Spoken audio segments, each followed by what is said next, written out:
My name is East Forest, and I'm here doing a live commentary in real time with the film Music for Mushrooms. I was the director of this film, worked with a lot of amazing people,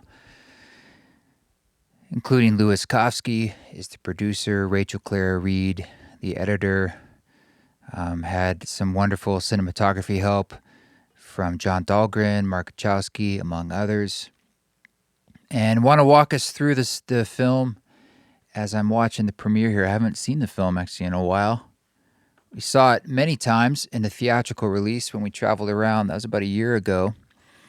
And so it's fun to be here doing a YouTube premiere. I've got some people online I'll try and say hello to. I often say that when I made this movie, when we first started making a documentary, it was Mark and I definitely didn't know what I was getting into. I kind of thought, I was very naive. I thought no big deal, we'll just make a documentary. So we started shooting down in Utah. He came down to my spot in southern Utah. And it was more like me expanding on ideas, which of course later on was not something we needed. I learned a lot in making this movie. I did have a background. I majored in film in undergrad in college, and I was a photographer as my day job, shooting still photography in New York when I lived there in my 20s for almost 10 years. And I was an actor too. That's why I was in New York. But music always was so present in my life, and eventually just took over around 2008. But I had these sort of constituent parts of interest in film. And I always wanted to make movies when I was in college, but I was scared because I thought it was so collaborative. You know, it's like I just felt impossible in that way. But surprise, surprise, when this whole thing circles back to my life, when it did for this project, my favorite thing about it was the collaborative nature, being able to work with such talented people and have this team effort, which is a real medicine for me coming out of being a largely solo artist, musician. Yeah, it was great to be able to do something with people. So this movie wouldn't be what it is without all the amazing people, including our incredible investors who privately funded this, and they literally made this happen. So thank you to them. And right now we're in the spirit of just wanting people to see it. We worked so hard on it. It took about 3 years. That more than anything, of course, I want people to experience it. And we wanted to tell a story that could hopefully inspire you. And we hope that you would see yourself in the film somewhere, in essence, like a reflection of yourself with the different people sharing different characters. And that would help you see that your inner work matters.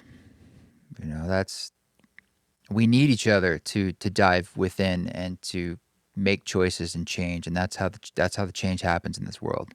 That's sort of our ethos in getting this thing made. So we're gonna start here. It looks like in about less than a minute. The opening shot is one that was incredible because I was we wanted to film like people listening to music. You know, we're making a documentary. You never quite know the ideas and the stuff you want to film, how it's going to pan out. And so we went to the MAPS conference, and I was trying to find a quiet place to film, which there weren't a lot of. It's a very noisy festival or conference. Here it goes. And we ended up finding this spot way off in the corner, and I was filming people just listening to music, and then I'd ask them a few questions. And I just grabbed people from around the conference. And there was this woman standing off in the distance, and I gestured her over. I said, "Would you like to do this? You want to listen to some music?" And she did. And just like you see in the film, she started crying just so quickly. And it turns out that like she was listening to that exact song in her ceremony that she speaks to in the film there. It was a very real moment, and then it must have been strange for her because like she probably didn't know that I was East Forest musician, and it's all just sort of happening in real time. And in some ways it encapsulated the whole movie just without her saying a word. And I always wanted to start with this shot, but we didn't in initial edits, because we were afraid to, I guess. I don't know. Oh, looks like there's a 5-minute countdown. What do you know? It was a bold way to start. And eventually I got some feedback when we did some edits and cuts of this. And one of the early cuts, it had this shot, but it was like later in the film. And I think my friends Hannah and Kaz, Hannah Boss, they're both in the film world, writing world. And they were like, you should start with that for sure, 100%. And it was just that kind of nudge that I needed to say, yes, all right, I agree. And it's hard sometimes to make those bold moves when some people get confused. But sometimes a little confusion is good. Yeah, we did a lot of sharing in the film, early cuts with friends, and then we were trying to get people who were essentially like what we would think of as not as friendly or not as familiar with this subject, which is hard to find. And then we had a comment form. This was all just done digitally. We never, and we did do some screenings too. But a lot of times when you do those, people are going to say nice things because they're there in the room with you. Or it's weird. You have to be like a detective. You have to suss out like what's their vantage point, right? And so you're looking for patterns among the comments. And I would start to see them. It was really interesting. You'd even start to see like groupings of comments from men and some groupings of comments from women and different age groups. But there was a lot of wisdom in there. And I was able to pull in some story ideas about what's reading, what's making sense, what isn't making sense, what are you connecting with. And over time, we also kept doing our best to make the film shorter and shorter and shorter. And I think we got it down to 82 minutes. We were told, and we were aiming for 80 minutes or less because that's like the golden number. It was getting in under 80, and we got really close. But it's hard. We cut and cut and cut. There was a time where I thought there was nothing left we could cut, and then we worked with Christopher Seward, one of our EPs, and he's an editor, Oscar-winning, Oscar-nominated. Worked with Michael Moore forever, and we kind of just said, you know what if we handed you the film and you just did some really crude cutting just to play with it and show us where we might be able to trim like a few seconds here, a few seconds there. And I think he cut out like 7 minutes, which was just shocking at the time. And we accepted at least 5 or 6 of those minutes. So, but Rachel Clara-Reed, who was the primary editor, totally incredible. And this film would not have existed without her. We also worked on the story together, her and I. We worked remotely mostly, but I went to London once when I was there for a show, and we met up and edited there. And then she was at Palm Desert Film Festival for a film she had, and I was in the area, so we met up there for a week in a very generous patron's home, and they put us up, and we did more editing. The last editing, a lot of like little voiceover bits I did in the bedroom there. Just like, we originally I didn't want to have any voiceover, and I didn't want to have any lower thirds, meaning little descriptions on the screen. I wanted it to be completely verite.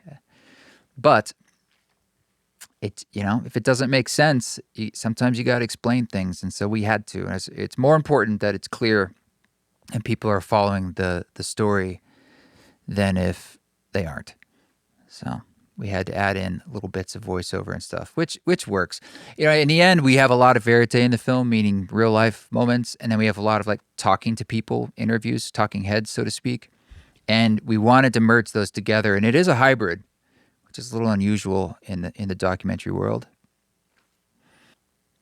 So I'll walk you through, I suppose, whatever's coming up from what we shot. The opening title sequence, Louis Kofsky animated that.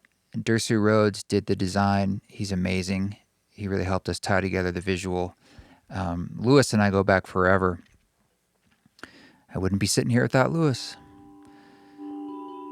Aquilo.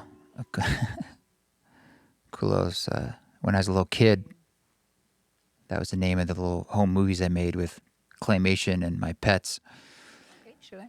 But this is Colette putting on those headphones in real time. And the song you hear in the movie is the song she's listening to. It's Cloud Gaze from the In album. And we did this slow punch in later. That was in premiere because it was just a static shot. But we're just sitting against like a regular white wall in this conference.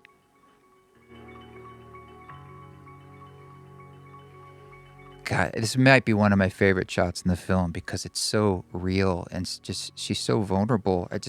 How it transforms and you can see it in her face.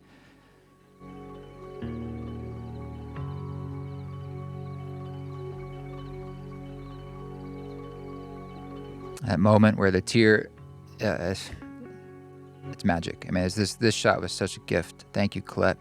I had to find Colette afterwards and to get a release and permission for her to be in the film. that was a moment of like, man, I really hope she says yes. But she was amazing. She's been awesome.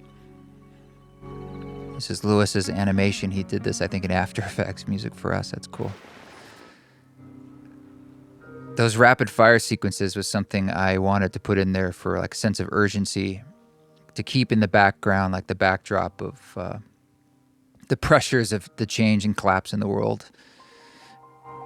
I thought it was, I was like, oh, it could be too heavy-handed, but sometimes you just need those things. And I wanted it to be jarring. Like I wanted to shock us out of things. It's actually really scary with everything going on in the world. These are all shots at the concert we did in Vancouver. I think actually there's some woven shots, and that's from LA. That's Vancouver, so we had to color match it. But John Dahlgren came on tour with us for a couple weeks in that 2022 tour. And we scripted this out, actually.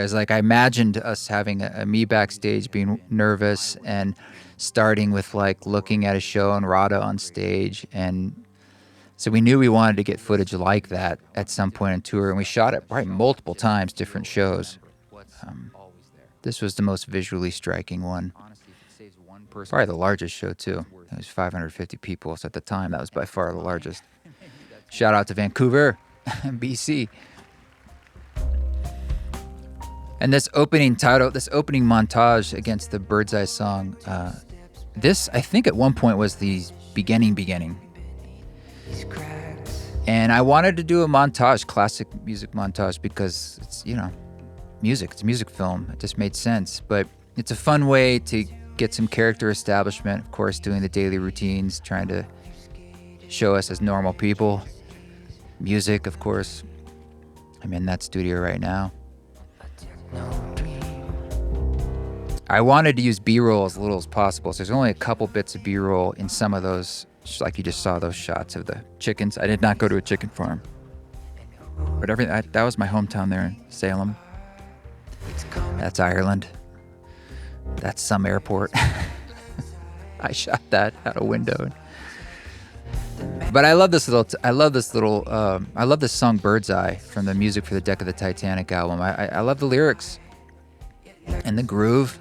That's Jens Cross playing the drums, Owen Hoffman-Smith on the upright bass. That also, a lot of these things, like we'll shoot an entire day. Like there was a quick shot of me playing amidst everything that's going on right now. Is it still in Las Vegas? And we used like 2 seconds. An emergency. We're destroying the earth. We need these medicines. So this little bit from Spring just kind of helps frame where we're going in the movie. The stakes, hopefully. You got to have the stakes, right? Connects you, transcends you. We are wired to be cultural animals. So much of what psychedelics are those little reminders of things that we Robin and Leor All of our ancestors. and Xochitl. That's down in Mexico. We'll get to that, but it took a whole trip to Mexico to film with Xochitl. You have to have a really tight. That's in Boise. A little ceremony concert we did at Trika. I played there once. Beautiful old church they renovated. And there we go. So that's our house. We're there now. And another thing we learned about making movies, you got to be self-deprecating, right? So I put this in. It's funny. Christopher Seward told us initially, he's like, you have to address your hair very soon in the film. Otherwise, it'll just be distracting to people. They won't even be listening to what you're saying unless we're like, what's going on with that? So I basically had to diffuse that balloon. And this was something we just shot one morning because I was like, we need it. Actually shot it, versions of this in different places at different times.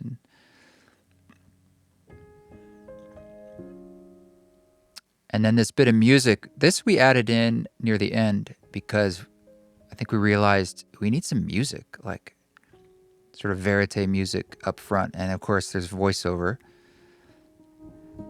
This was kind of like a narrative glue piece that we're like, we need something like this to kind of frame things. Playing music under the name East Forest for a pretty long time. It's just a translation. Rachel shot this, actually. I thought she did a beautiful job shooting this. It's a really nice camera movement. And we also wanted a variety of sort of tight, close-in shots like this, medium shots, and wide shots. And when we initially were shooting, we had way too many wide shots. And lots of medium, of course, in docs. And I was like, we need to bring in that intimacy of tighter shots. So we added a lot of those in later on. And this is one of them. It's more cinematic. I mean, that's a beautiful shot. And I love the little microphone in the foreground.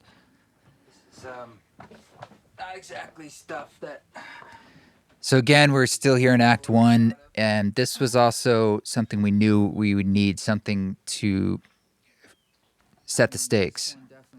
And since the whole film's largely about mental health, I'm like the narrative backbone, but everyone's sort of sharing about their mental health. And I knew I had these journals. I picked them up at my parents' place and brought them here because I was like, this could make sense. April 7th, a tadpole died. April 8th. That cracks me up. That's like the only thing in there. Yeah. It's amazing to me how long I took journals. I don't even know. It's a weird obsession. It's hard for me to quit things once I start, but I did it all through elementary school, and that's my choir concert in high school. Solo voice lessons. I look so depressed. Why do I have to be so different? My dad found that stuff, and I was like, Dad, do you have any old stuff on video?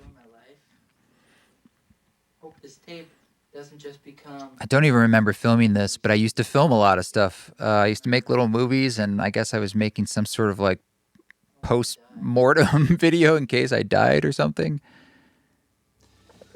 That was a magic find by my dad. But this scene I hate watching because it's too...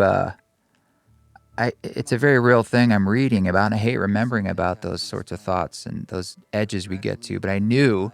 Saturated with fear, doubt, insecurity, anxiety. I knew we had to do stuff like this to make the movie real. I don't want to be a 24-year-old burden, too many hardships. John Dahlgren shot this.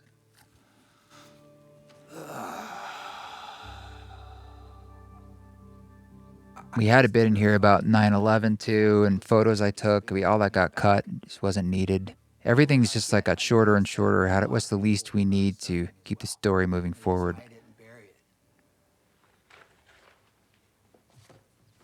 Always need a tag. This we shot in Palm Desert. There's the Palm Desert behind me. This was one of those things like we needed to connect to this little montage here, right here. And this I wanted to bring in the voices of how unsustainable our existence is right now, and our community. We did this with the Video Ask platform, and it was so great, the responses we got.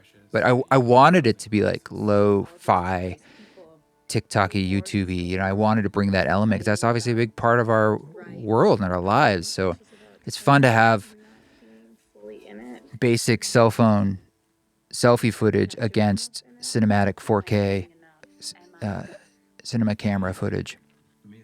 Here's Asher in Australia. I worry about this every day. Like I worry about the world that she's growing up in. So this, of course, helps bring you, the viewer, into the film and broaden out the stories of shared struggle against this, the backdrop. Boom. So here we are in Act 2. Well, still Act 1, I guess. The end of this, we get into Act 2. Spirit and creativity. I've done a lot of ceremonies in that room. That's kind of where I began. That's where East Forest began, right there. The people around that room. We'd always spend a lot of time really dialing in the setup here for the sound. Of course, it's truncated into 7 seconds. A lot of people have experience with psilocybin or magic. There's a lot of voiceover here because we really needed it to, again, we tried without it, but we ended up really needing it. Ceremony to me is just taking a break from our habits and taking time to listen. What's your experience with mushrooms? Well, I went to NYU and did clinical trials. Brenda was cool. This is Brenda. In 19, and so We spent a lot of time in casting, so to speak, this particular ceremony with people from our community there at the farm, but being very mindful of having a diverse group. I love Brenda's little pearls. That just totally, like, she's a normal person. my whole life, and some of it was very debilitating.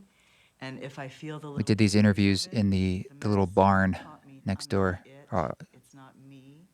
Are you looking to go a lot? John and Mark shot this whole ceremony weekend. It was a big shoot for us. It was like in the summer. It was an entire weekend. Shooting a ceremony is not I'd never done that before. I was like, will this work? These are very vulnerable moments for people, and there's cameras around constantly. They did great. To source So we filmed a lot of my pre-ceremony of meetings. love, acceptance, where deep healing can happen. Can never have enough B-roll, huh? Wow, what a journey. I'm sure there's lots of amazing richness. I grew up in a small. Z is incredible. At 17, I was engaged. 18, I was. I mean, these stories they tell, what's great too is they're very clear. There's a very clear, at least what we have on camera, struggle I wasn't part of the community and anymore. how they work with it or overcome it. I was struggling, and I reached out to someone that I had met earlier, someone who also had left the Hasidic world. I mean, you can see the emotion in her body and her voice. It's just, it's so amazing that everyone who decided to do this ceremony weekend and film it, they're doing that because they knew that by sharing their stories and their journey, it would help other people and the viewer. But they also just had no idea. Imagine that, like, you're going into a journey for real, and we're going to film you, and you don't know what you're going to do or say or feel, and you're allowing it to happen. That's so brave. And processing. Edgar's awesome. To be a challenge. I don't know if it's as Hell of a voice, huh? me thinking how I should be processing, a fear of the pain that I'll feel if I grieve, or my brain protecting me from that pain. Darut. At the Let me bring Radha's voice in here. For all the participants. This experience specifically, everyone will have their own individual dose of psilocybin or mushroom tea based on their experience level. My role is to bring a sense of warmth and grounding to the space. And I think this allows them to go deeper into the So experience. we were shooting in that room. It's very dark. It's really just those candles, but it's probably an FX7s mostly for this shoot on gimbals. Just focus on the music and drop in. So it actually was a lot darker than it appears. That's why I have the headlamp. But I don't have a set list. It's scary. But yeah, it's crazy for me to have a camera there and be doing what I do like that, where I'm used to being just in the dark, improvising with the group for hours and hours. And I remember my sound went out completely, like the power cable came out within like a few minutes of starting. And originally that was like something we brought into the movie, but it didn't really read. It was just like a power cable came loose. So this music you hear is from the ceremony. It ended up being on a soundtrack album and Lovingly called See You Now. Those are song pods.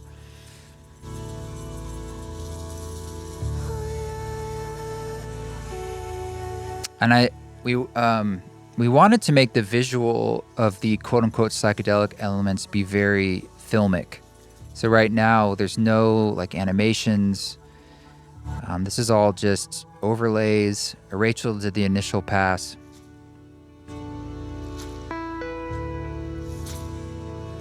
I like this flip. sort of filmic ideas that are psychedelic. They give you a sense of the confusion in the mind, maybe the opening of the heart, the role of nature. You can see Edgar's mom there, a little foreshadowing. We shot follow-up interviews with everybody that we didn't use, but I guess we used that footage. We got some footage from his home of his family photos.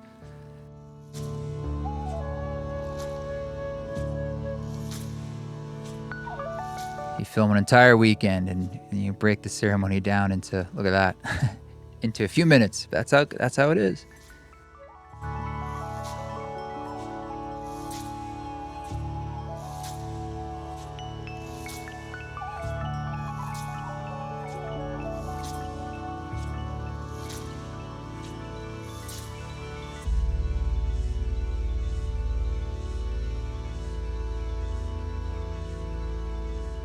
Those shots of the fall leaves. It's from Boulder Mountain in Utah, which we shot at twice over 2 different years. So here we are transitioning to the sharing circle. That's from another state. I shot that, but I needed something with the sun. It was really nice, man. It was bright too. The stars were super bright. I've had so many moments like this at the farm. I do love that post-ceremony magic. It's really incredible. I've had a complicated relationship with my father because, I didn't grow up with my father. This sharing circles the next morning, it was really amazing because everyone, again, was just so dropped in and vulnerable with a couple cameras right there in their faces. I mean, it's amazing. You gotta show this stuff versus just say it, right? And seeing the emotion, the tears, you feel in yourself. You co-regulate. Same here with Edgar. And to heal. Since my mom passed, I haven't really cried or felt the pain for so many years. I just had to be strong. We worked with TISD on the audio mix. Thanks to them because it was really detailed. And I remember this, we really had to pull the audio out. We just had camera mics. And he was talking really quietly. Sang to my DNA. Sang to my DNA. What a line. Jeez. My Inca DNA.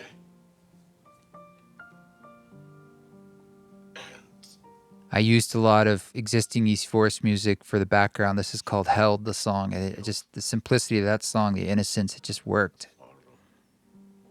Some of them I edited into custom cues.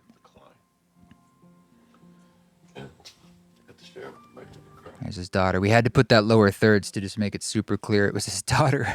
But we ended up doing that with just about everybody. The farm. There's Maya, my stepdaughter. Started playing my East Forest music. A place for us to explore. So this whole bit of voiceover, it's a lot, but was really needed to transition into Act 2. Like, we just couldn't, we tried doing it other ways, and this is where it had to go. Who do I think I am? And then I hear people's stories about what they experienced and how powerful it was for them. And I immediately realized that this is way beyond me. This is not me healing or changing. You know, we tried to get to Act 2 as soon as we could, but we knew we had to get through the farm sequence. It just worked. You know, we tried this whole thing being later. Taking this inspiration and the feelings I had at the ceremony here. So this really sets up the whole film. So it was important that we laid it out as far as the structure. And build a bridge to more people. It's scary to think about taking it out to the world in that way. I'm afraid of it going completely sideways. I'm afraid of doing more harm than good. And I'm afraid of... These are thoughts that, you know, come through my head, and of course, and I definitely would... there's the old showing versus telling. Sometimes you have to tell because it just isn't reading in how you show it on film. But we always would aim for showing it versus just telling it. So this is the first Aspen sequence with Court Johnson. Ask any child my dear friend and old teacher. And that's his handwriting. I had him write it on paper and we animated it. I love that. We do well to remind ourselves that it's not all. And again, that's up in Boulder Mountain, probably at about 10,000 feet, an amazing aspen grove near my spot down there. This is Court's house, so we're sort of foreshadowing, connecting the voice there to his voice. These are originals. I was brought to Court's house like 20 years ago by my friend Teddy. And I met Court, and he does these like readings with tobacco and cowboy coffee, and he just sees things. Transformation involved a whole lot of therapy. He's a mystic. Because from a very early age, I wanted to die. I was born heartbroken. Just capturing this was unbelievable because he normally, there's people coming in and out, or you never know if he's going to be there. Well, he's always there, but you just have to show up. And we showed up with John and I and Rada, and we're flying in, driving up. You're just like, I hope this works. And amazingly, the phone didn't ring. Nobody showed up. We got 4 hours. I mean, it's incredible. I'd like to make a whole short out of all this footage. Just talking to him, I feel like it helps me know how to start. He's a famous skateboard artist for Powell Peralta. From each center of consciousness, I am an agent. I love this animation. Unknown proportions. Send. Corey, I say that every time before I perform. Slight tweak. Ideal. My mom thought he was just sitting there smoking a bunch of weed, and that's why he acts weird. And, it's funny how we had to, like, clarify things like that, or try or not try, but, these things can be distracting for people as opposed to listening. I love this moment. I only took the gig, so I was like, I can go see my friend Court. That's the only reason. Thank you. Thank you. Verite. Love Court Johnson. I'd never miss it. Been doing this dance for... That's Court sculpture work. There was a profound turning point happening on Earth, and wow. I love this line. I'm going to stick around. Good. I'm going to stick around and watch a nation wake up. Beautiful moments like that when they happen. That's the Boise airport. So next we went down to Xochitl in Mexico City, and it was John, Rada, and I. Guiding mushroom ceremonies for generations. I'm curious. That's where she was living at the time. San Miguel de Allende. So we shot a bunch of B-roll on the streets. We did not shoot that shot, but need an establishing mega shot. I remember it's an old Mexican home, and the fireplace was like kicking out a lot of smoke, and the room was quite smoky. But she was very generous, allowing us to come in the home, and spent the whole day together shooting. I shot that shot. Yeah. Why the bell? Tell me about the bell. Well, I'm fifth generation. That fire, of course, changes throughout the interview because we're editing backwards and forwards, and it goes up, down, sideways. And at one time, it just made this big burst when she had a particular sentence. And we thought that was really poignant. It's kind of a bridge between worlds, in a way. Exactly.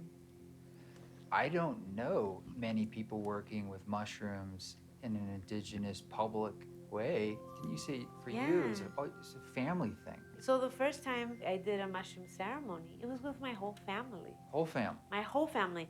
That's not her whole. Those aren't necessarily her family members. We found later, but partially. And regardless, she did it with her family. It was just so wild to think. I'm assuming that was helpful for. Oh yeah. Well, I mean, talk about like healing some traumas together, right? Like. People feel. But great to bring in some indigenous voices. In some ways, I'm hearing you say that. And look how cinematic it is down there. Isn't that cool? She gave us this B-roll shot from somewhere else. They connect to like this incredible. We never had enough B-roll, no matter how much we would shoot. Things to cut with, like this and stuff. That's like something off my iPhone, both of those.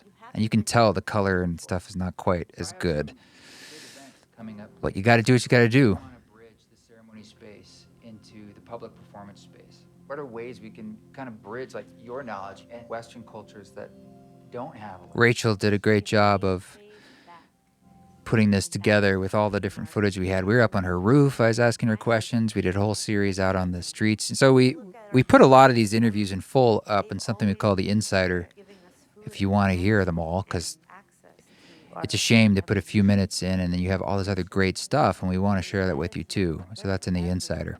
Not just because you have an indigenous tradition that has worked with them for thousands of years. These are for everyone's healing.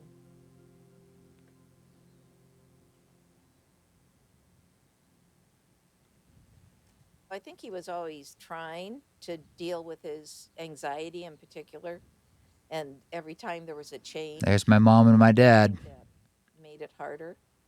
There came a time in college when we thought we might have to have him come home. I think music really helped lift him out of it. I think we knew he was happiest when he was being creative. Yeah. And he is still happiest when he's creating. Get this recorded.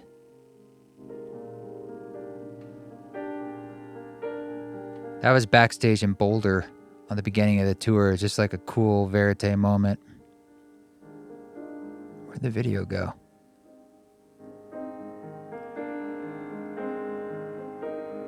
There we go.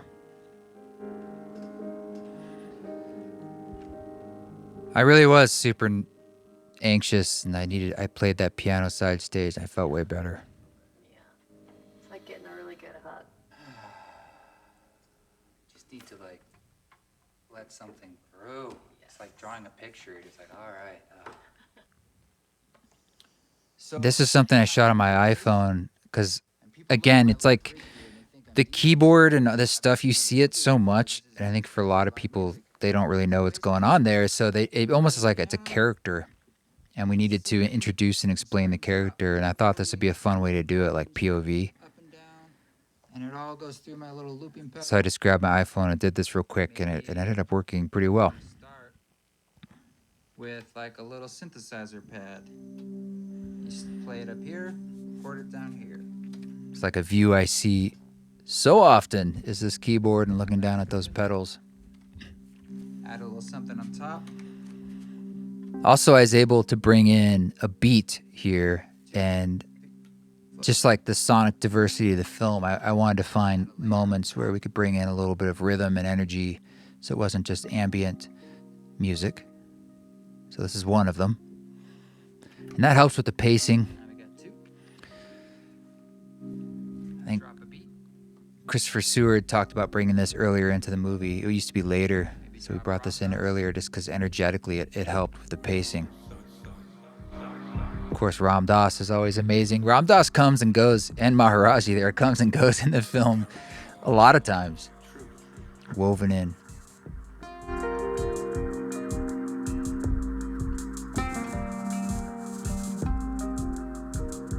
You know, whatever you want to do. Maybe a little strings. So I recorded the audio on that little recorder down there on the ground so I could swap it in so you could get more of a direct line, better sound. Another layer.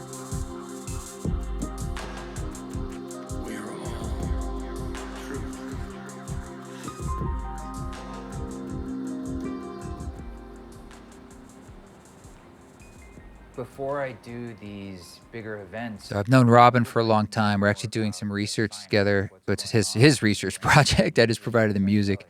The soundtrack for this movie, Lovingly, is what he's doing a big set and setting study on at UCSF. But he was gracious enough to give us a day of his time. He came in and shot. That was another project I'm doing with Adam Gasly and him, and Louis Schwartzberg. So they were giving us a lab tour. People of something very basic that we've probably forgotten. Robin's become a friend, one of the beneficial byproducts of doing things like this. When people do psychedelics, That's Utah. It's my spot down in Utah. Mark shot that. Look at that. we're planting a new seed or chain. Yeah. So, obviously, we want to bring in the scientific angle as well. I think for a lot of people, especially those who are skeptical or on the fences, it's a way of letting them buy in. right? So they're not just like, oh, it's just these ideas, or it's arty, or it's metaphysical. It's like, so we're trying to make this for a broader audience, particularly those who are on the periphery. And that's why we lead with authorities like Robin. You know, he appears also right at the beginning. Fundamentally dysregulated. Robin's OG in the space. I mean, he's one of the, you know, the original psychedelic researchers when it was first popping up in the early aughts. Mother singing to baby. This is footage of a concert I did with Peter Broderick for the solstice that John Dahlgren also shot. When they meet and the magic happens. All 4 hours of that we put in something called the Journey Toolkit. It's a bunch of tools and instructions and integration ideas. Peter is so talented.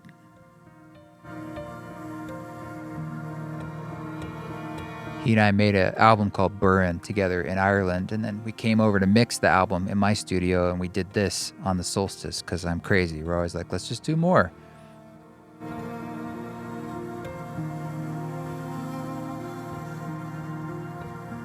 So again, this whole 4-hour ceremony, I think it's in the Journey Toolkit. If not, it's in the Insider. I'm almost positive it's part of the Journey Toolkit.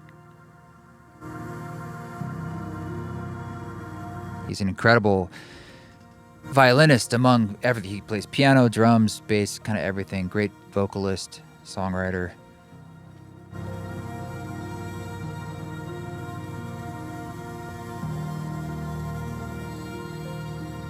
I love this little improvisation we did, this particular song. It was a big part of my path in healing. So here we are bringing in the voices again from the video asks, these of the everyday listeners and community.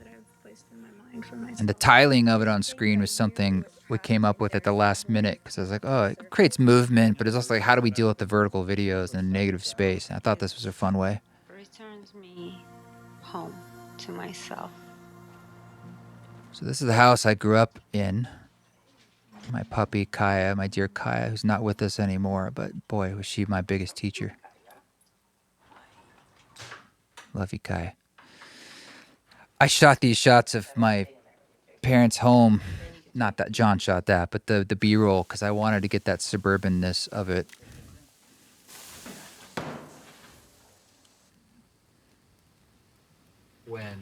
So I was actually telling this story to my parent. I was happy we got this on film, but we had one camera angle, one camera to cut with. That one. And the audio here was also tricky. Yeah.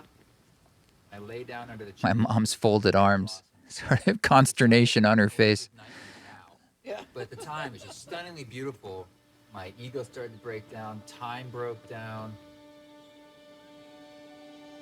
So again, we're kind of going back and forth every now and then with bits of exposition, character exposition, which you need, but I didn't want to front load all of it. It's too predictable, it's boring, and so I like just dropping bits in here and there. Again, you need them to care, you need them to sort of understand where we're coming from, where we're going, how the struggle, makes sense or not. To that original feeling of more. I really wanted to see if I could reverse engineer it. Mark shot that stuff like a lot earlier of me. We did some studio B-roll. To help me go somewhere important in myself. And after This is another voiceover bit, again, that was just needed to move the narrative along, and so things made sense. And I hit play on the album, and I lay down on my bed, and my life changed. I always get an emotion hit right there with that piano chord, and this Mark shot that when he was driving down that Singing Canyon in Utah. It's probably on our phone or something, or an Osmo that we shot that. I used to live near there. It felt like maybe A little bit of slow-mo in the movie. Didn't want it to be too trendy, but it is fun to have, again, the diversity. and somehow both those things are true at once. It's like that is the mystery. Every time I doubt what I'm doing. This is from a video I shot for the album In. It's a 2-hour video for the entire thing of me driving on the Burr Trail. It's on YouTube, but that's like the music video for the whole album. for the In album.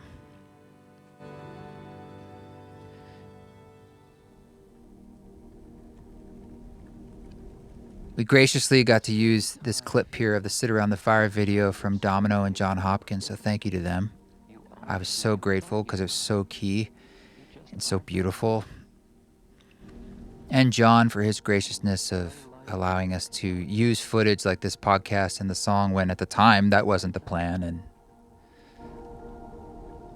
you know, he's an authority in music, and it's great to have those sort of artistic voices in here too to balance out the others we've shared so far. Feels like you combine ceremony and music in this record. Like that's something I want to do with my that little bit there we added as connective tissue of voiceover. Step into that vulnerable state, not just with your music but with your career. John's in London in his new little studio. Looks cool. Journeys themselves. That piano in the background of his shot, that's the one he played for on Sit Around the Fire.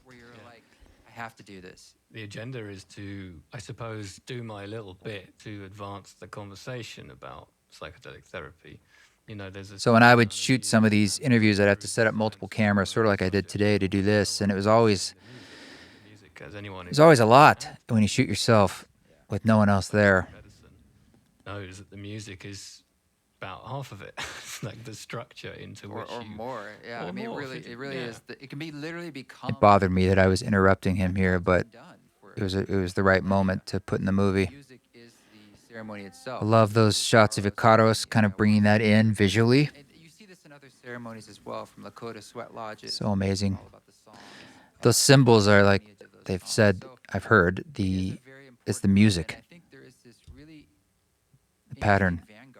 What is this modern musical language for us, for people who grew up in... So this is Zoom footage where we didn't want to have too much of that because it's kind of boring, but sometimes you have to do it.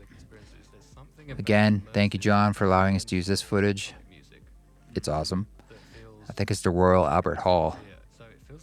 Anna, I shot this at Coachella of Anna. I was visiting her, and she was cool too. Thank you, Anna. Nice to bring her in here in a little bit because she and I have collaborated multiple times. Anna's amazing. This is me at the Treefort Music Hall. Rada shot this on an Osmo, on a little gimbal. It's crazy how you can just weave all that kind of footage together, but definitely the Cine camera like this is better.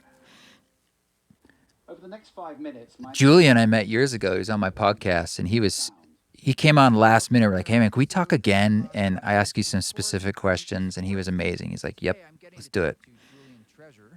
It's almost like maybe we forgot. He's so erudite. In our world today. And that's something that I want. We had to add in that background behind him. He had like a green screen, and it looked weird, so we put in that. Don't teach listening in school. It's crazy because listening is absolutely critical. We are so... He's helping bring in this, the ideas about listening, which is an overarching theme of the entire film. Mark and I went around New York. We had a whole day in New York. That's Japan, actually, of me. But we went all around New York shooting stuff of my old days and stomping grounds when I was there in my 20s. When you're listening, you select certain things to pay attention to. It's Rada and I hiking in Idaho. So it's a mental process. Japan again. I love that B-roll shot. I was at some garden in Japan. Rachel was like, that's so beautiful. It's something that you do. So it's not a capability. It's an art installation in Tokyo of actual orchids moving up and down. Very important in a world which is pressing in on us and trying to I love the cat in the background, the lucky cat from China. This is a moment when we can say, no, I am here. I'm in the moment. So John and I shot this scene. We added this in later. I saw the Sakamoto documentary, beautiful, and there were some scenes of him doing field recording out in Japan for us, and it gave me inspiration. It's like, we need to go out and film some field recording because I wanted a scene where there wasn't talking, and I wanted to show versus explain this aspect of the music creation. So we actually just went up in the hills above Boise, just up the mountain near the ski mountain, in the fall, I believe, and shot and recorded sounds.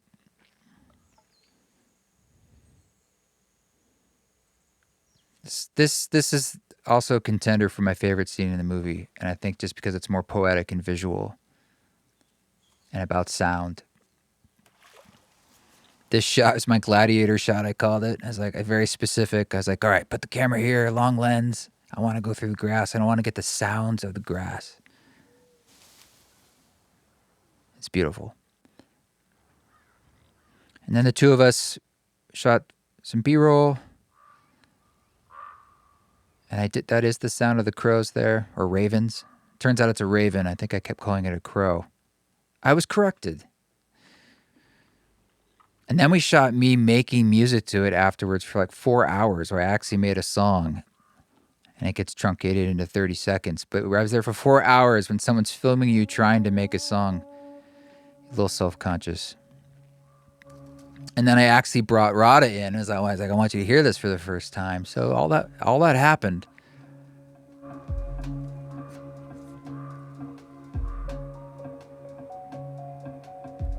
have to go to such great lengths. We had some voiceover here too, but we took it out. So I was glad we kept cutting it where we didn't need it.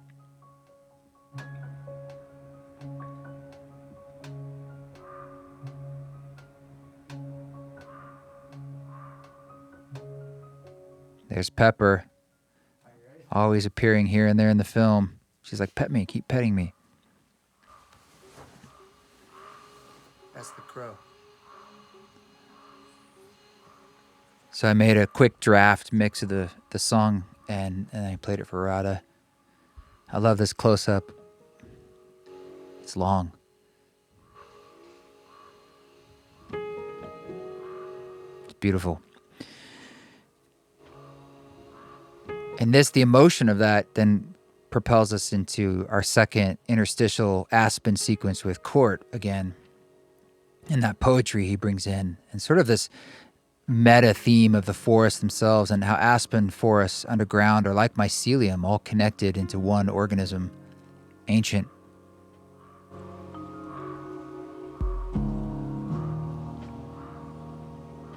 I know I could transform the nation by saying, everyone go outside, stand barefoot on the mother surface and declare, this is great. I am soul and I belong here. I shot all this footage, again, over 2 different years, 2 different falls, and I love these sunbursts. Stand up.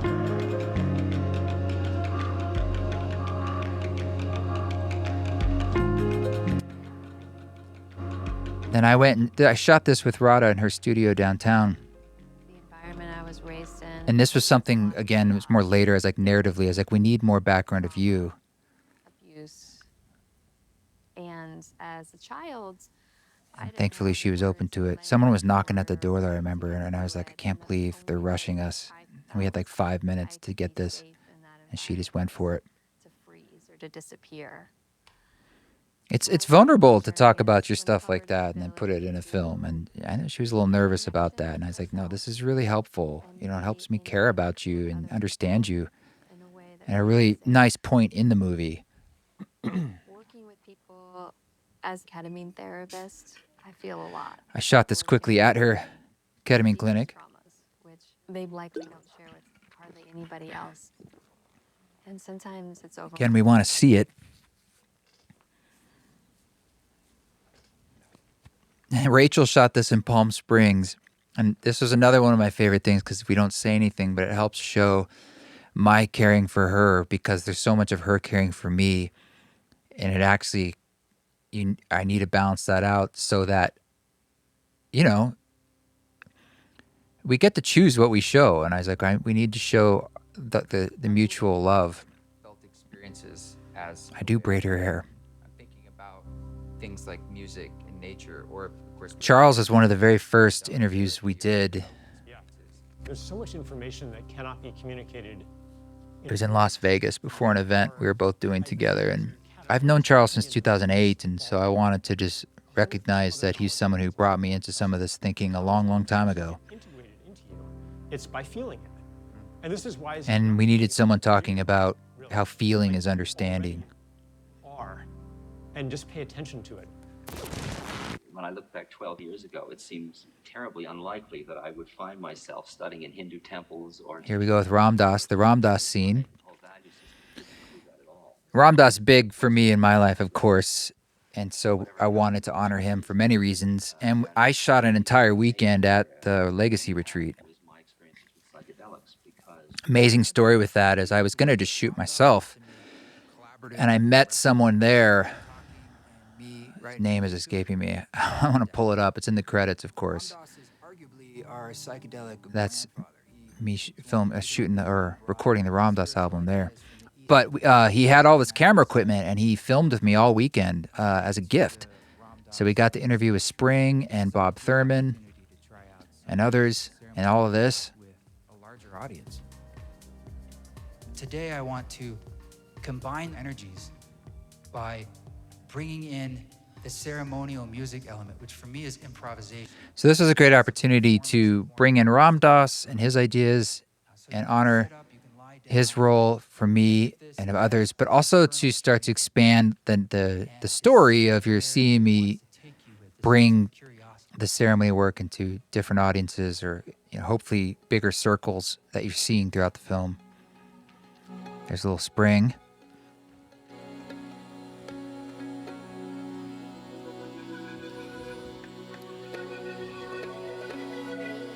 So this is the music, or music from that performance, that also ended up being on the soundtrack. And Love Serve Remember, who's the foundation of all things Ram Dass, they were great in allowing us to gather some footage that they had the rights to, and we did this again. These ceremony sequences, we wanted them to be filmic, so that's what's going on here. It's optical techniques as opposed to animations or the tropes we normally think of in psychedelic films that you'd see all the time. We just wanted to go old school, very organic. It's fun here to see Ram Dass over the years. Loving awareness. I am loving awareness. I am loving awareness. I am loving awareness. The subtlety of those effects, it helps.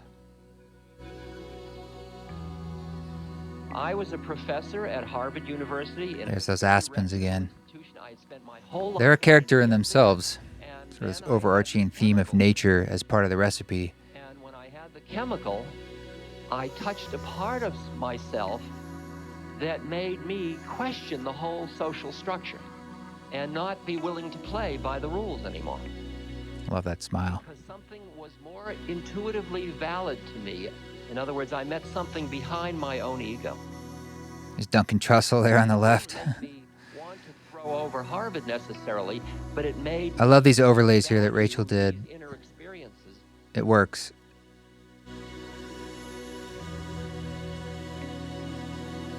This ties us to Spring, coming next.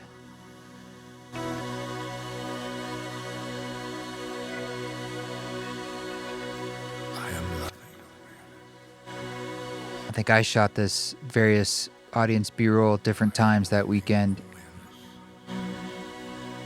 Thanks to everybody for allowing us to film with me just doing it. Appreciate it. I am loving awareness.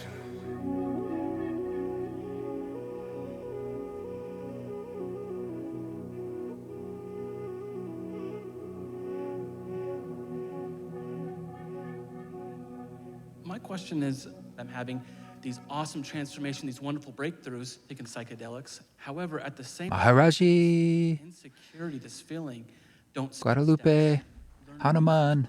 We've got to know psychedelics. These visual How do we really use tokens, gifts.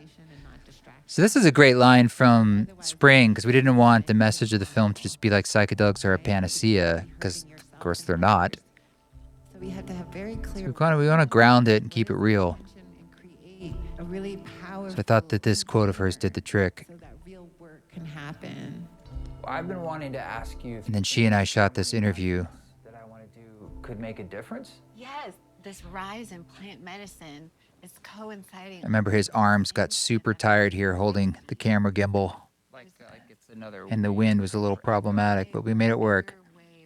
It's better than just sitting in chairs, you know? We want to shake it up. The earth is throwing up Hail Mary passes every second. Some necessary B-roll, of course. Or stock, I should say. I called it B-roll. I meant stock. I didn't want to have a lot of stock in the footage or in the film. In order to survive. This is a great line of hers. No. Clear cut. That's what you need. You need stuff that's clear cut like that. Needs an accelerator. Her opinion, but it's great that she has one that's clear. Fast and it's happening at such a rapid speed. I mean, look, every day we see some big collapse, some number that we're not supposed to be at, and that energy of mass consciousness shifting has to be at that same intensity and speed.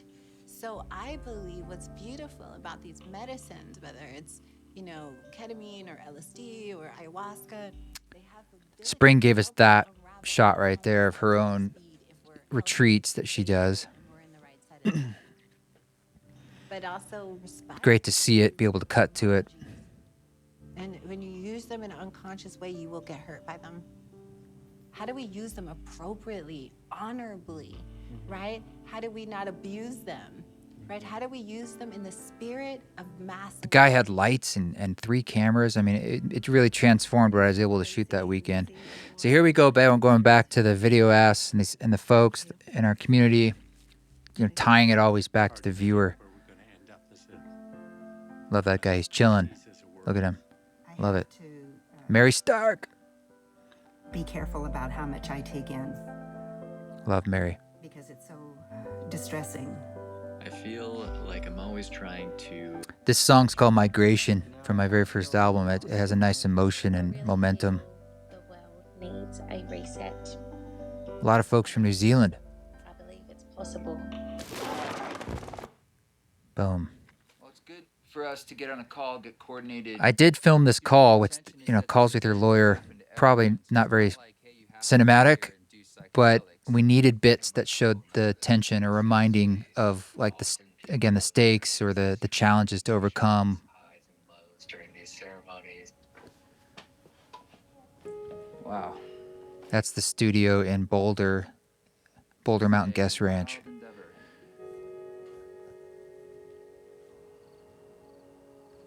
I told John, he's like, go outside and shoot through the window while we're in here. John came multiple times to shoot in Boise, our home. Rachel shot this. Gorgeous. This was, again, something we added at the end because I thought we needed a music moment where I had some singing, sort of verite style.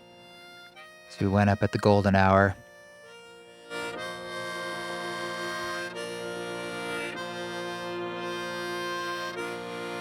She did a great job.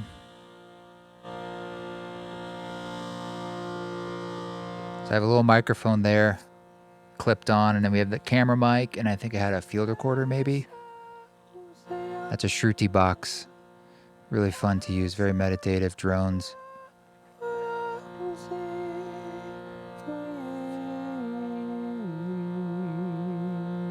You can actually see snow back there in the hills.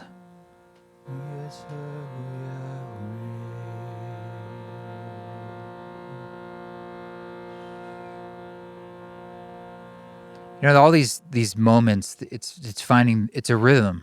If we would change one thing, like move one scene or shorten a scene, it would change the rhythm. And it was very difficult to...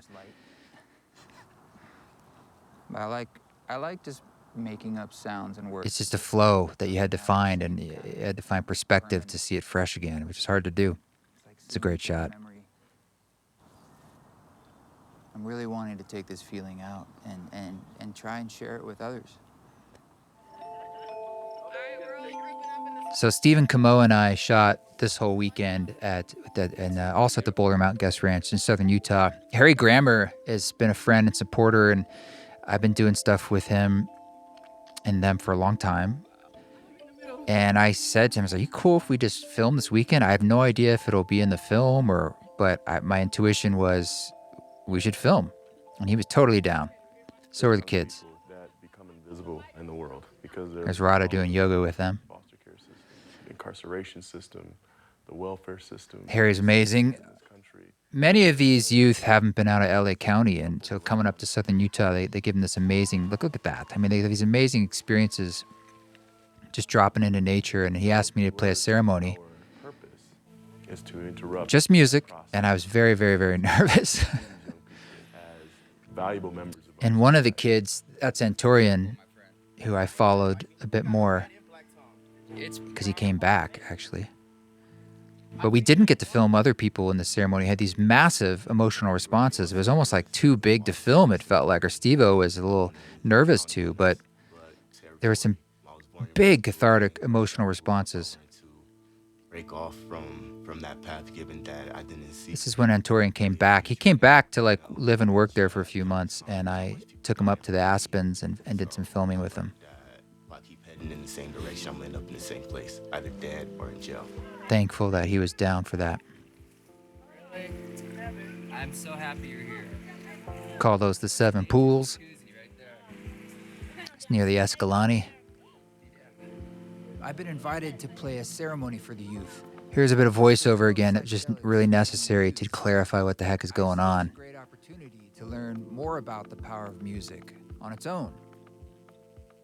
So we just, real simple, everyone in a circle, and I just played music for an hour. Harry framed it right here. Whatever drama that you had prior to coming here, for this next hour, just allow it to fall off your whole body and give it to the music. And I remember when I played this Dark Thoughts song, this is the music. The second song, I think I played this in Ram Dass. They didn't know Ram Dass, but that's when there was a huge emotional response from one of them. To start crying for the whole hour. One of the toughest kids there. He's been shot 9 times. He's a gang member. And it just was like he felt safe enough, I suppose, to release something he's been holding for a very long time. It was incredible to witness. Isn't going to get you anywhere. Stephen Camo shot this stuff on a red camera. It was the only red we used in the film. You love A lot of vintage lenses. He's into that. That stuff, the Aspen stuff I shot on my camera, which is Blackmagic 4K, Pocket 4K, Canon lenses.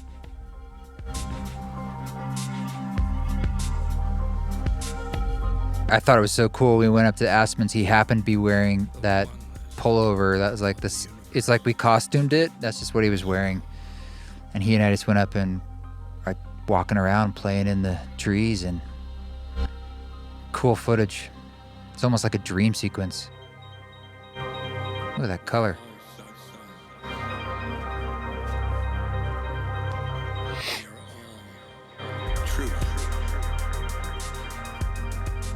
I felt 10 times lighter. My entire body went from a billion pieces of sun being engulfed in flames to feeling like I surrendered. Just realizing, I wasn't the cause of everything that happened to me. So I had to gain closure. It's amazing how he was looking back on the experience like this. Here's Zach, same thing. It made me feel like I can go anywhere. Like the world is so big, like bad thoughts. Saji. My character. It's just a thought, and I can own that thought, and I can. This kid said some really profound thoughts. And I can move past it.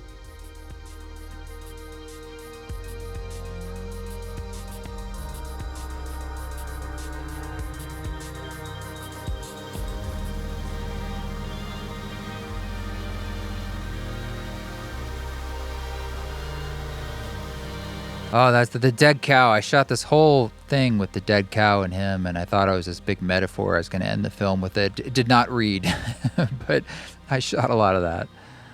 He was really overcome or was struck by that dead cow.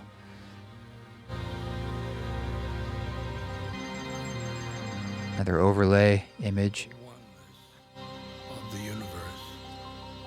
So this was another one of those ceremony sequences, more or less. And we wanted to keep it filmic, but still dreamy. With this hiking sequence, I shot the entire thing backpacking for a couple days on an Osmo and my phone. And I wanted to bring in the nature element. This is actually in Northeast Oregon, above Baker City. But I shot this whole thing where I was like hiking up the mountain and following these goats and this whole thing, and didn't use any of that, which is fine. You know, you got to try stuff. But what we just needed a montage of nature to bring in nature into the story as part, again, of the recipe without being too overt about that prescription, just showing it. Wasn't crazy about the color of the Osmo at all, but the colorist worked hard with me to try and just get it close to the other footage in the film.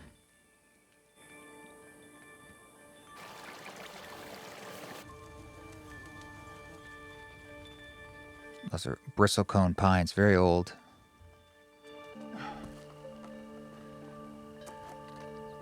So this is that mountain I was climbing there. There really were just butterflies everywhere. It was crazy. Wow. Look at these butterflies. That's the little summit ridge up there, right there at the top.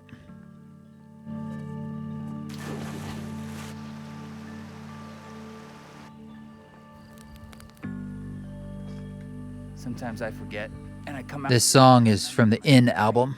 It's called Sovereign.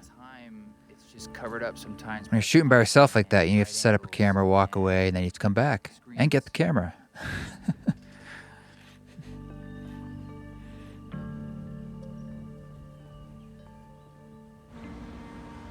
Right there, we love the jarringness of shooting. Now we're in London, in a city. You hear that honking sound. I was in London for an event, and I had met Leo before, and I wrote him, like, can we film, like, tomorrow? And thankfully, he was totally down, opened up the clinic on a weekend. This was just one of those happy accidents, moments, synchronicities that we could film this at all. And I had to find someone to shoot with me, like anyone. I'm also forgetting her name, but she came and shot for us. We both shot B-roll. She shot these footage shots. Rada was there too. Essentially, you can read people's minds. Yeah, kind of. You don't want to read my mind. You know. Always trying to get a few jokes in there. Usually, in most of the trials, there are two therapists in the room, but there's the music. And what happens in the trials is usually they're with headphones and listening to music the whole time. And the music is what there actually carries their experience. So normally this is great to have another scientist talking about music, because not a lot of people are paying attention or doing much work scientifically with music yet.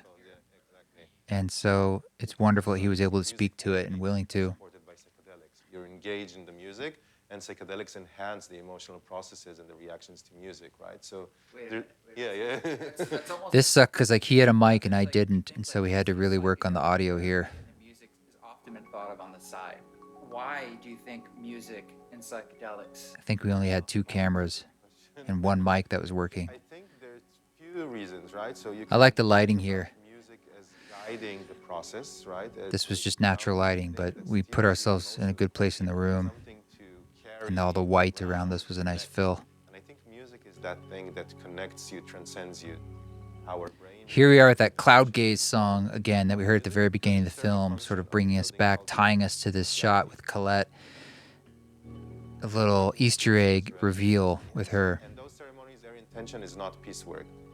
It can bring resistance in the beginning. He does amazing lyra work with Israelis and Palestinians in ceremony. He's been doing it for a long time. It's really incredible.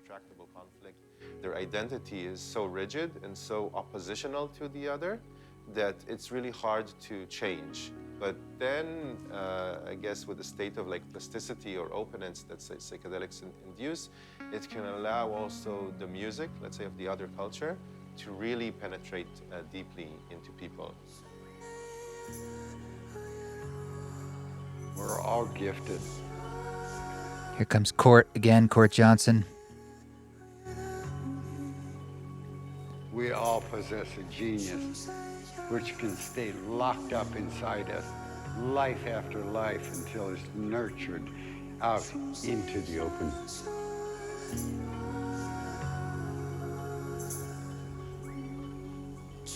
I have asked people to say those simple words. I am masterful. They're just words. And yet, when something gets up Court has so many amazing ideas and phrases and limericks and ideas. And just that really come into blossom. there's a lot of truth in them. I'm masterful. So here we are with Colette. This is when I brought the music down. She only listened for like 2 minutes, maybe.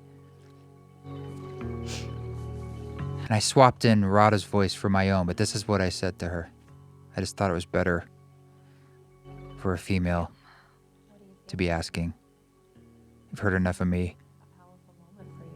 Yes, I'm brought right back to my experience. I haven't listened to this since. I feel like She's so open. Since what? Since my psilocybin experience, which is probably, I'd say, the most meaningful experience of my life. I get teary-eyed every time I hear that. Reasons why I began to give up on the future of humanity and lost meaning in life. And really, in a desperate attempt to want to continue living, I looked into psychedelic treatment for depression. Where did the music take you? Or where do you feel like you go? I guess we'll call it transcendence. That shot right there was dawn in Palm Desert when we were editing that one week. And I went on a hike with our host. We did it. We're on sale. So here we are moving into Act 3. We are selling tickets. The tour we've been talking about, we started. This is Adam, who was the producer of that tour. All right, peace. I filmed so many like calls and meetings I had just in case, and most of them were pretty boring, but sometimes you need little bits like this. What if I can't? But you will. It's Rod and I in Boulder before the first show. This was so real. That when I was playing mushroom music at the farm in New York back in 2008, that there would even be a way that that same music would resonate with people and this could make sense. Ain't that the truth? It's a trip. It is a trip. So this sequence here, I called it like the tour sequence. My soul. Sound is medicine. I saw a documentary about Liam Gallagher of Oasis, and they did this really interesting editing sequence similar to this that gave me the inspiration of sort of these rhythmical cuts of a tour. There's a momentum, there's a tension. So here we are with many weeks of shooting and gathering bits here and there. It's a crazy tour. This way, build this way. Thank you. We were coming in and setting everything up from stages and lights and sound, everything. So there were a lot of logistics to figure out every time we walked in. More of those backstage shots we were talking about that we tried to capture of me looking at Radha. There's some of them.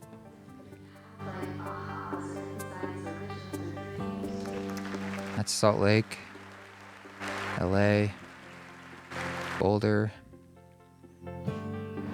More of those outside pressures.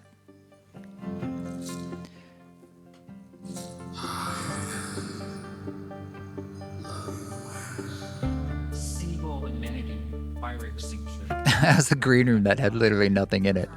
It's all good. This is the greatest job in the world. Easy breezy.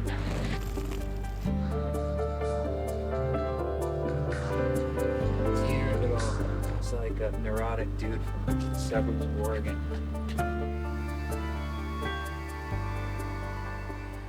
It's a crazy job. We did get stuck here, moving through the Northwest. Snowstorm, a bit unexpected here, and I guess the roads are closed. Very excited, but hoping we can make it. Just a little micro bit of tension there, trying to do anything we can to raise the stakes from footage we had. can look for this. And then here's But it could be this being so close. multiple problems put into one here for the film. Again, it was like, what do we have that we can show? This was a tough day in San Diego where we were having struggles with the sound, but we made it. We can keep trying. We're gonna the house. We had to hold the doors an hour. I can go notify them. I wasn't sure we were going to make it. Greater pushback. Terrifying. 617. Boom. Oh, that sucked. You knew that going into this. We brought our own equipment. We're trying our best. As far as the sound. John got more and more comfortable over the weeks of filming moments like this, and we got more and more used to him filming it. So sometimes, you know, I was really scared because it's like, I knew that there were problems with the sound and the temperature and so forth, and I knew that was going to make it hard for people, and I was so frustrated I couldn't do anything about it. But more importantly, I knew we needed something like this in the movie with sort of a climactic pressure and where I'm struggling, and it's important. It's better if I don't look so great, you know. So it's real.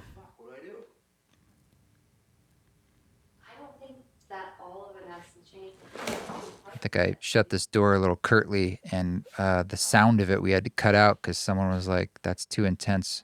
It just makes me sad. Too rude. To know that people Too far. know why they feel the way they feel. This whole event is a physical event, right? If you're too cold, or you don't. Well, in the end, what I'm saying is, yeah, it's true. It was, you got to get these things for people to be able to do it, to be able to drop in. And it is a lot of work to get it right. It was hard to actually go through these things and then be filming at the same time and then be thinking like a director, oh, we need this shot, we need that shot. I mean, it's just overwhelming. Really happy to be in a place where we're not filming everything in life. It's a lot of pressure. There's Zach from New Earth. A few of them came to a show in LA.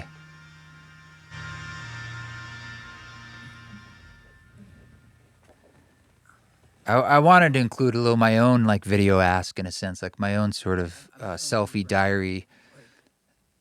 It's a different kind of shooting and also hopefully intimate or vulnerable. Or like something slip, and that I got to do the work too.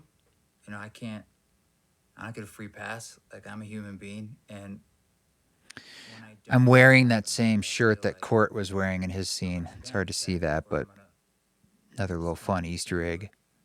I do not play bass, but Pepper the dog. down enough. Thought about putting her in the credits, but I didn't know if that was too cute. That's my sauna in Boise I built. Learning how to listen to yourself first. Got some amazing stuff with Hanifa here, and that's in the Insider where we get to share all of our amazing talk. But we got this little nugget from her that's great. A little bit about integration. Important to talk about it. You're included in the story. What I was experienced. So the integration is that. It's then making the choice. So I did an entire ketamine journey here at Rada Studio, which also we shot all day.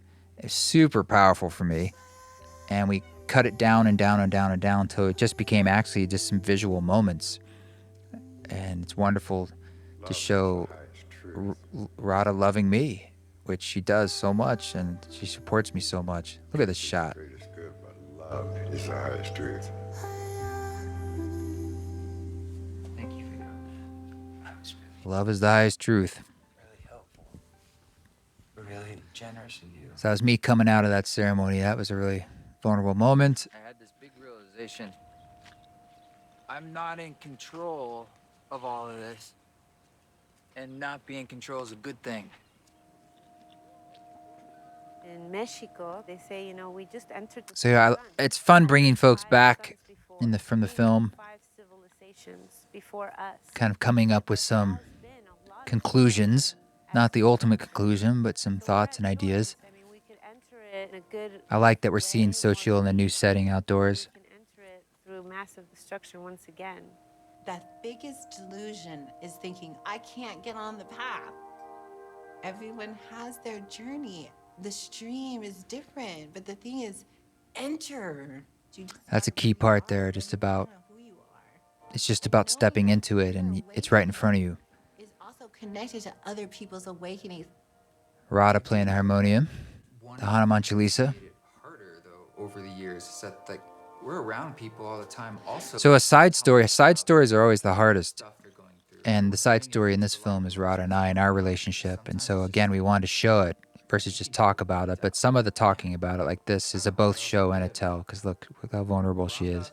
great line about if Aw. you really feel like you were to feel all of the hard things, you don't want to because you think you'll break.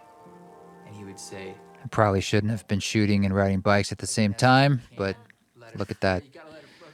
Lived that. I've broken a few times. I've been on the edge of breaking.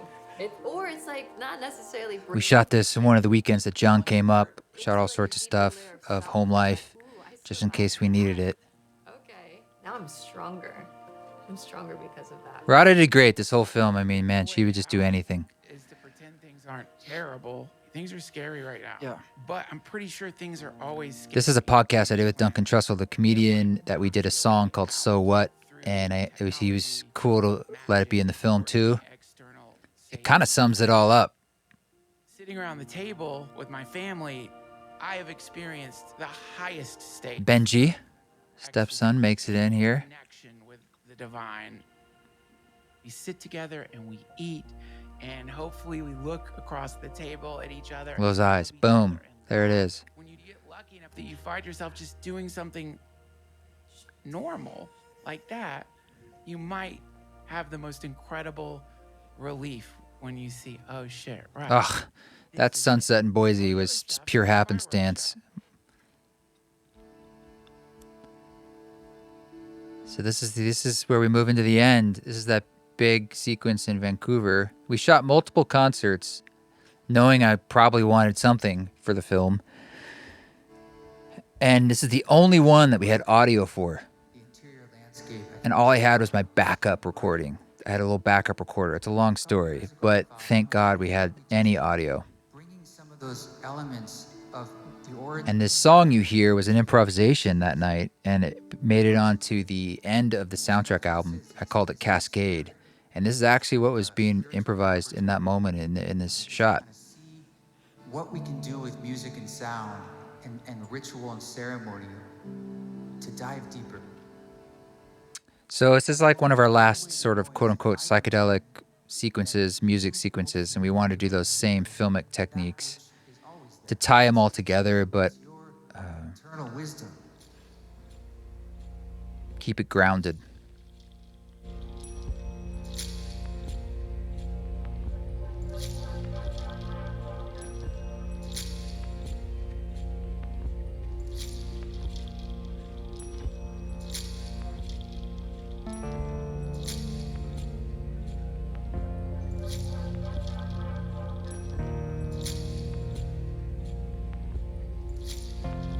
The effects are subtle like that. They really, really help. There's Scott and Tiffanie, our core investors in the film. They've been so amazing.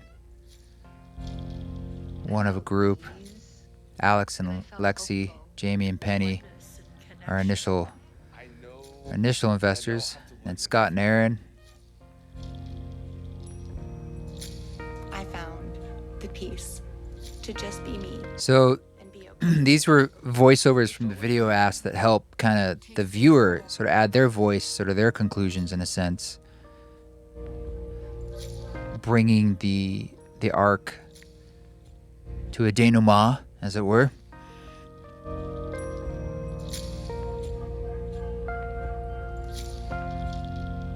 I wanted more close-up shots of this performance, but we didn't have any. You can see I'm playing the notes there, even though it's got that cool effect.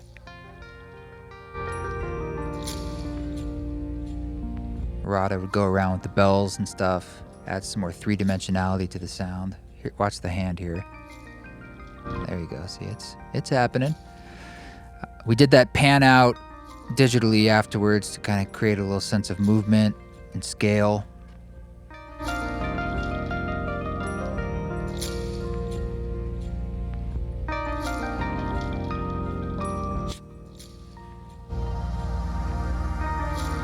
Rachel did a wonderful job here too with some of these overlays. It helps build some momentum, get some of those close shots, sort of like save them.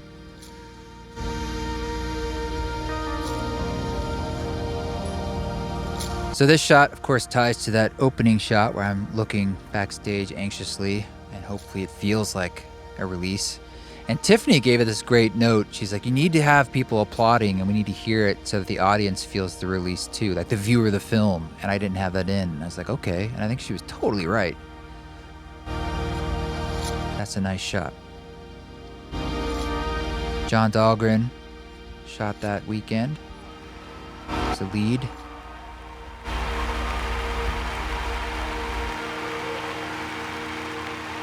And then we added this tagline at the end when I was in Palm Desert. I felt like we needed something, and I just did this really quickly, and I'm glad I didn't think about it too much.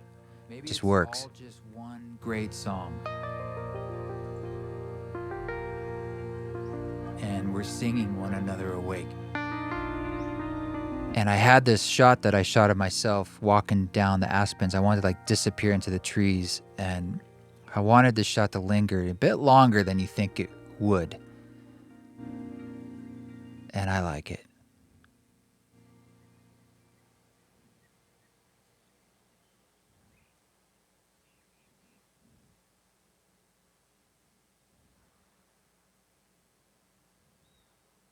Look at that sun moving through. Boom.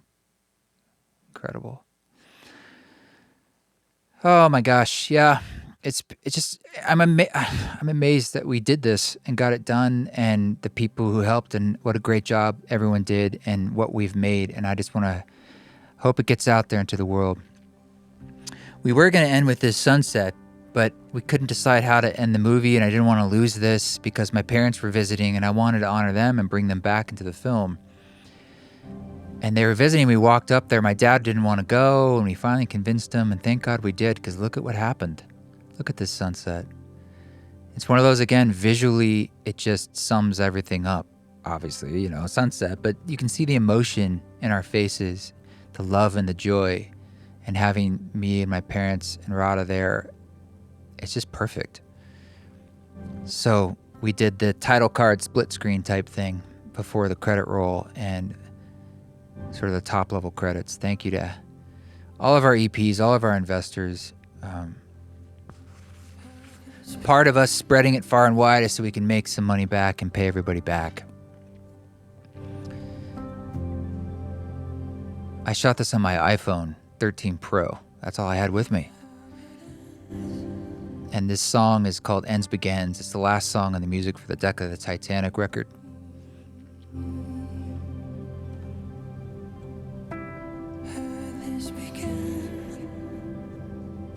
And that's that.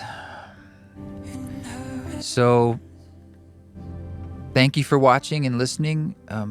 Hope this was at times helpful or useful or interesting to you. Give you a little more background into the process. And as you can see from this list of names, a lot of people are involved in doing something like this. And even like all the people here, all the testimonials we got, those are all those video asks that we did. Maybe we'll do more of that. And just, the whole point is to share each other's stories. And here we have everyone who is shooting. So I mentioned Mark, John, myself, Rachel, Chris Bueller. Chris was the guy in the Ram Dass Retreat. Steve-O, Anya, she did that in London. A lot of help, though. So thank you for watching. Thank you for sharing Music for Mushrooms, and catch you next time. Peace and love.